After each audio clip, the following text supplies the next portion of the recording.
Okay, so we've got everything ready. You're ready to sell the land. It's under contract. And now it's time to choose the title company. The way we approach this is usually we ask if somebody has a preferred title company that either they've worked with or that they trust. Just makes it easier for us to utilize somebody that they're already familiar with or use so that we know that, hey, everything's going to run smoothly and they have somebody local that they can talk to about making sure any nuances of setting up the paperwork, the accounts, everything's handled safely, securely, and done by a third party to make sure that all the transaction happens properly, like the sale of the land, the deed, the title, the money transfer, and all that stuff.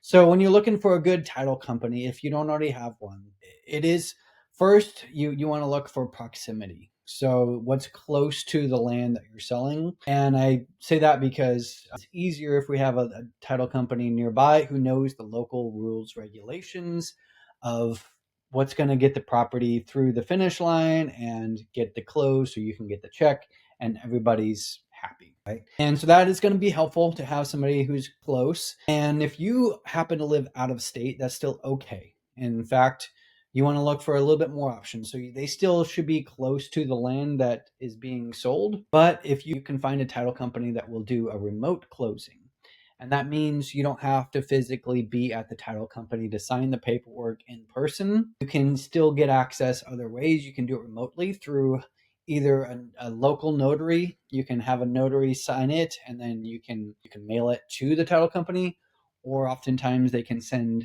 a mobile notary to you. And this is a profession where people do this. They have all their certifications and seals and stuff like that, but they come to your house even if you're out of state, and you would sign them the materials. They make sure everything is signed properly. They read through the documents and then they send them back to the title company. So there are companies that specialize in that service, some of them that can do it remotely through websites and have different portals for that. It makes it friendlier, easier. It's just more modern.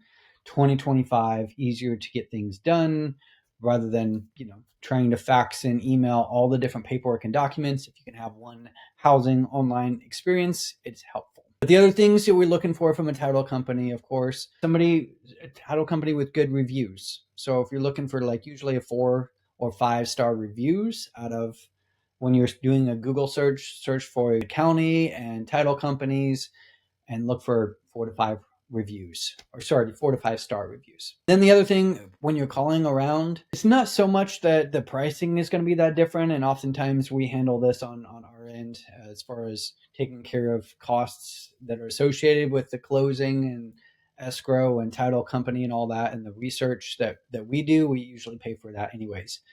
But somebody who answers and has either picks up the phone, has a conversation, has a receptionist, or they're very quick at getting back if you have to leave a voicemail. If it's going on, if you don't get a call till the next day, or if the communication's just dropped, go ahead and skip that and take them off your research list, because you don't want to work with somebody who's not getting back to you. Communication is what it's all about with the title company. And again, knowing the local ordinances is going to be super helpful for all of that. So that's what you look for. A lot of times we do that, the hunting and searching. If you don't have one you already prefer, we can find the right one that would be a good fit.